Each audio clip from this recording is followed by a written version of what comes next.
México mítico. Episodio 0. Los mitos que han forjado nuestra patria. Desde hace muchos años, a los mexicanos se nos ha caracterizado como egoístas e individualistas, o lo que es lo mismo, como poco colaboradores. Además de no saber o no querer trabajar en equipo, solo nos interesa nuestro bienestar, y salvo en casos muy excepcionales como un terremoto o un huracán, poco nos importa lo que le pase al resto de los miembros de nuestra comunidad, es decir, que cada quien se rasque con sus uñas. También se dice que la mayoría de los mexicanos vivimos el hoy añorando el ayer, afirmando que todo tiempo pasado fue mejor y sin preocuparnos por el mañana, por falta de interés o por indolencia. De lo anterior, podríamos concluir que tenemos una visión de corto plazo, es decir, muy limitada, lo que nos impide ser visionarios y tener objetivos más ambiciosos o de largo alcance. En todo caso, si solo vivimos el presente pensando en el pasado, lamentándonos por lo que hemos perdido, ¿cuándo podremos planear y preparar nuestro futuro? En otras palabras, si lo que vivimos hoy lo hacemos solo viendo nuestro origen, jamás llegaremos a nuestro destino, cualquiera que éste sea. Es claro que nunca construiremos un mejor futuro si nos obsesionamos con lo que fue, con lo que ya no tenemos, con lo que no pudo ser, con nuestro pasado y con nuestra historia. El gran problema es que nuestra historia está construida por grandes y pequeños mitos, a los cuales hemos reconocido sin ninguna duda como hechos y procesos verdaderos, avalados por una versión oficial de la historia que en el transcurso de los años se nos ha inculcado, principalmente por medio de la educación pública y de los libros de texto gratuitos. La caracterización que se ha hecho del mexicano, o mejor dicho, del pueblo mexicano, es el resultado de su historia. Pero ¿cuándo podemos decir que comenzó la historia de México? Bueno, ese precisamente es uno de nuestros grandes y contradictorios mitos fundacionales. ¿Por qué decimos contradictorio?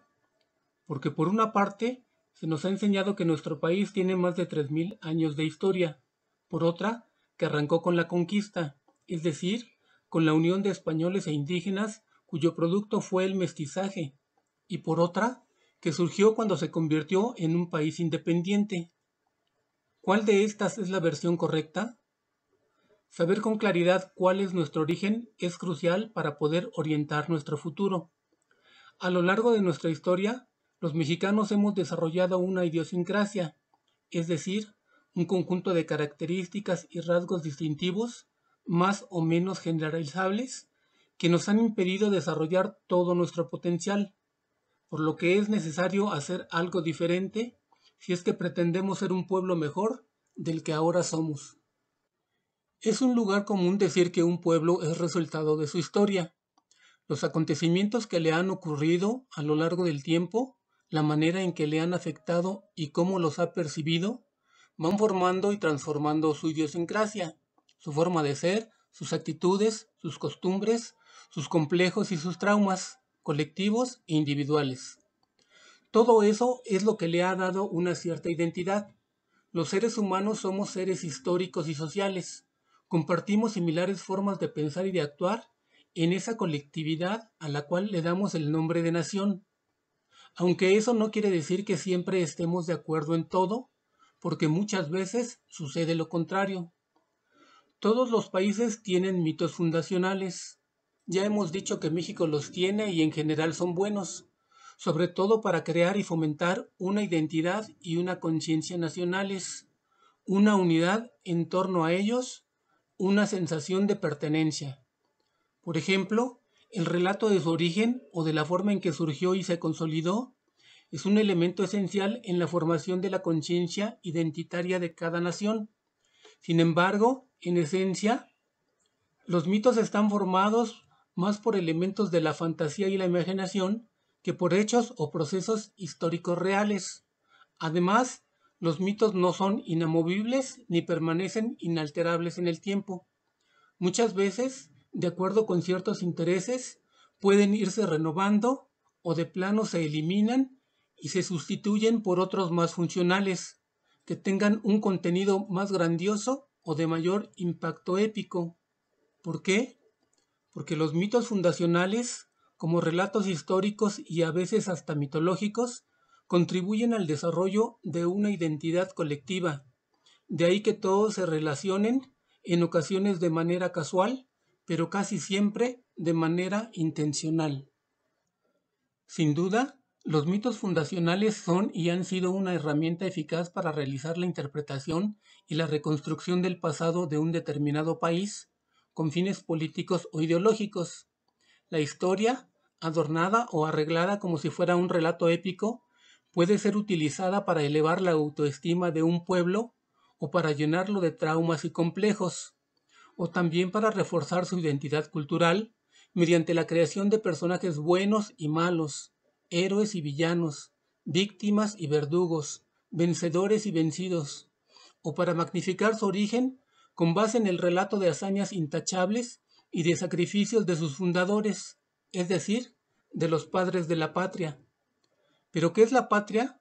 En términos generales, el concepto de patria se asocia con los valores del lugar donde nacemos y con el conjunto de reglas que, en teoría, nos obligan a vivir en armonía y comunión.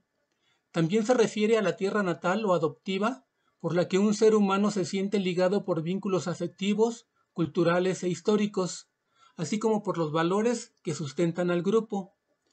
De igual modo, se entiende como la tierra natal de los padres de una persona, a la cual se siente ligada afectivamente, aunque no haya nacido en ella, como en el caso de los millones de hijos de mexicanos que han nacido en los Estados Unidos. No obstante, el significado de la patria suele estar unido a connotaciones políticas o ideológicas y por ello siempre ha estado sujeto a diversas interpretaciones. En fin, para representar y venerar a nuestra patria, utilizamos símbolos o signos que le dan vida y nos vuelven parte de ella. En México, los símbolos patrios oficiales son el escudo, la bandera y el himno nacionales, cada uno de los cuales encierra sus propios mitos. Por eso, se dice que el concepto de patria no es el producto de una repentina inspiración, sino de la acumulación de sentimientos, raíces, principios, valores, tradiciones y convicciones que a lo largo de la historia han surgido y hemos adaptado como integrantes de la nación mexicana. Varios son los grandes mitos fundacionales que han conformado nuestra historia y a los cuales les hemos dado diferentes interpretaciones y reinterpretaciones de acuerdo con los intereses de cada época.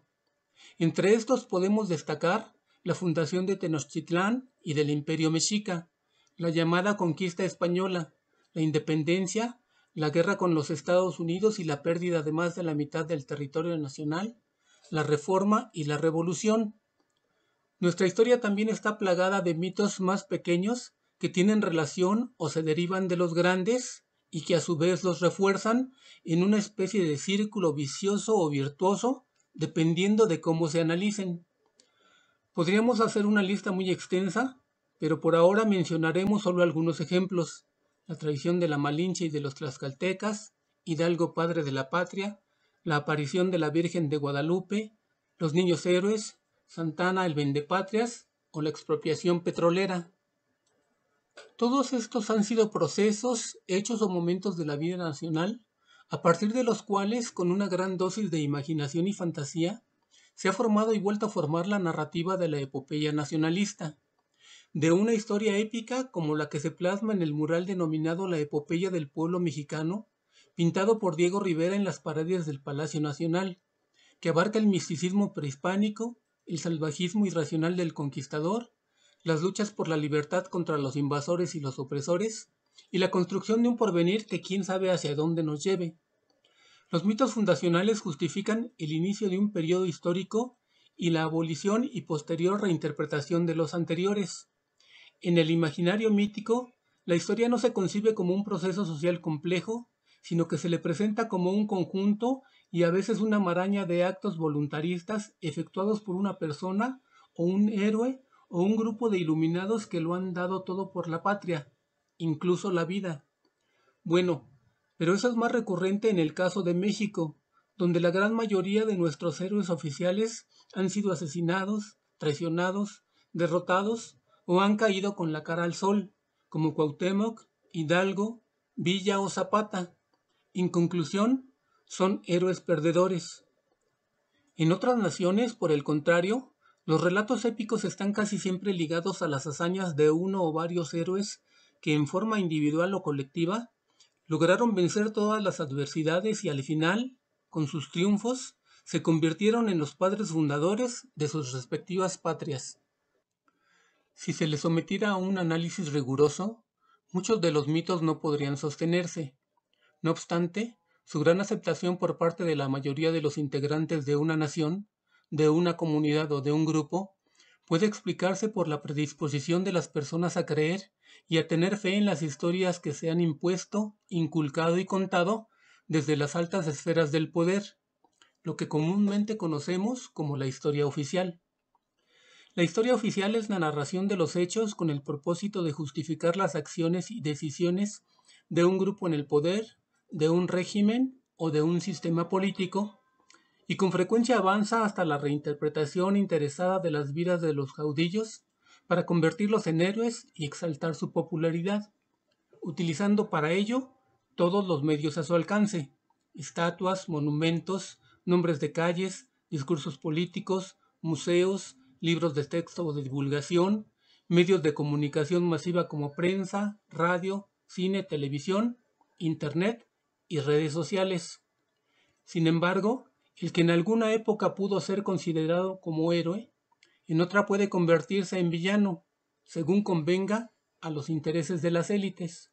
En fin, ya hemos dicho que quienes pertenecemos a una misma nación compartimos similares formas de pensar y de actuar. A pesar de todas nuestras diferencias, nos mantienen unidos varios aspectos que aceptamos y recreamos: tradiciones, costumbres, religión, lengua, gastronomía y por supuesto un pasado común. Así, a lo largo de la historia, esta manera de ser mexicanos la hemos inculcado a nuestros hijos y a los hijos de nuestros hijos, generación tras generación, con variantes y matices, dependiendo de cada época. A pesar de que los seres humanos somos perecederos, la esencia de las sociedades que formamos no cambia, y cuando cambia es para seguir igual, con el propósito de mantener el orden de las cosas en beneficio del sistema o de las élites dominantes. Y aunque toda una generación muera, los pueblos no modifican grandemente su forma de pensar y de actuar, ya que eso es parte de su ser, de su manera de percibirse y de cómo los percibe el mundo, y todo esto tiene que ver con su historia. A esas generalizaciones, que responden a percepciones simplificadas y prejuicios, no siempre negativos, se les conoce como estereotipos.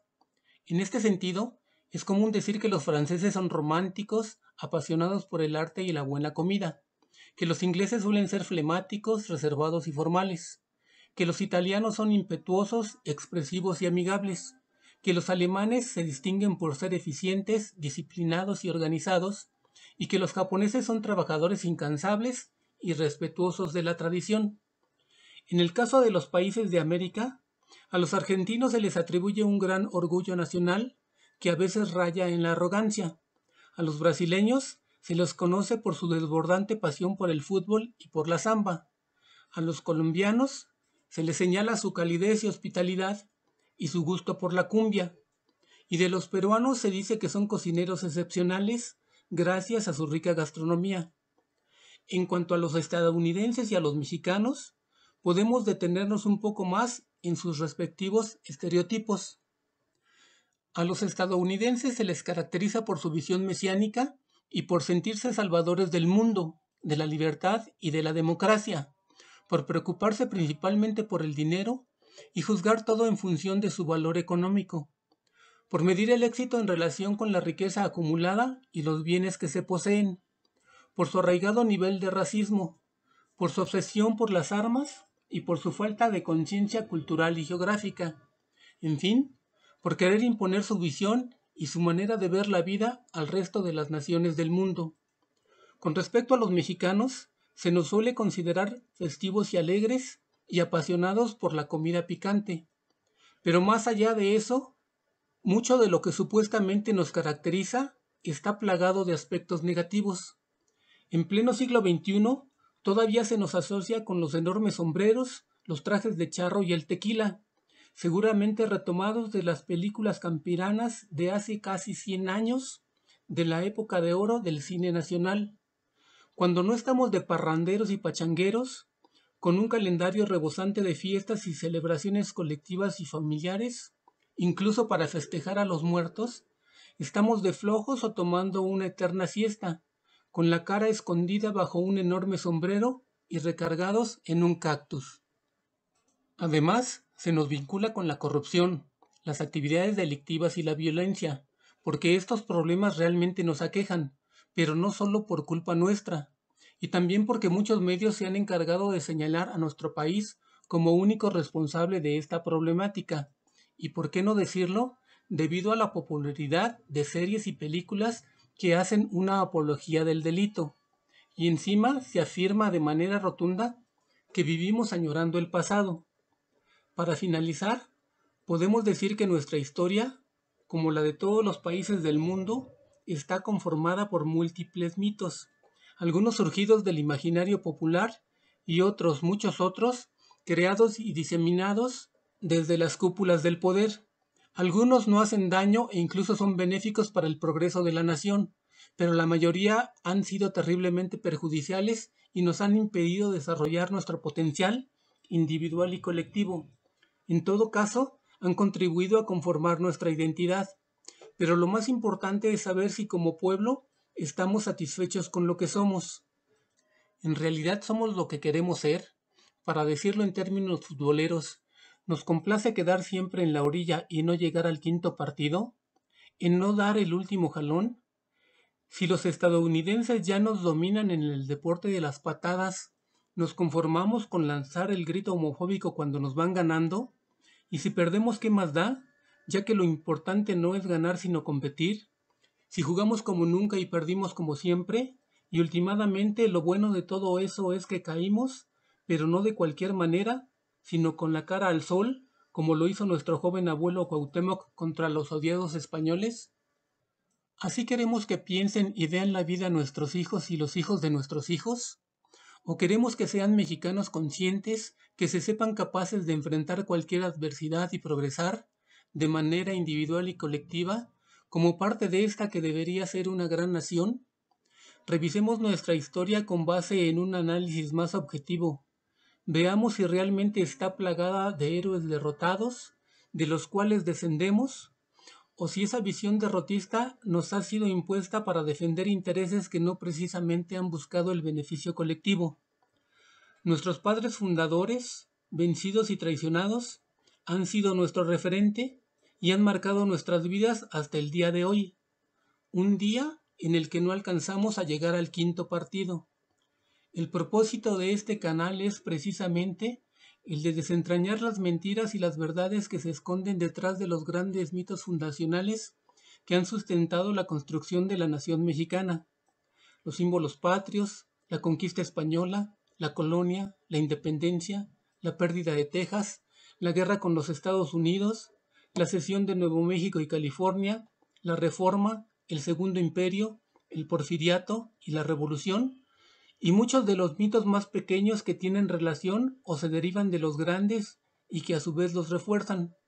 La lista de estos puede ser interminable, pero podemos mencionar la traición de la Malinche, la muerte de Moctezuma, el mestizaje, la aparición de la Virgen de Guadalupe, el grito de Dolores, las traiciones de Iturbide y Guerrero, la figura de Santana, los niños héroes, el conservadurismo de Juárez, el liberalismo de Maximiliano, las contradicciones del Porfiriato, la lucha y las traiciones entre los caudillos revolucionarios, la guerra cristera, la expropiación petrolera y un largo etcétera.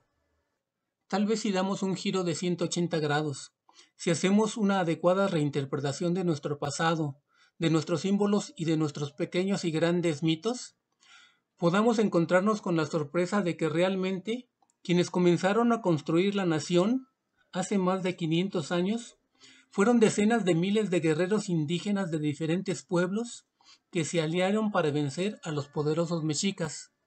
Es decir, que nuestros orígenes se sustentan en la unión y la victoria. Gracias a eso, tal vez podamos volver a unirnos y a alcanzar lo que muchos mexicanos deseamos, ser una nación de triunfadores, pero no individualistas, sino solidarios. En fin, te invito a que juntos desvelemos las verdades, las medias verdades, las omisiones y las mentiras que se esconden detrás de los múltiples mitos que han forjado nuestra patria.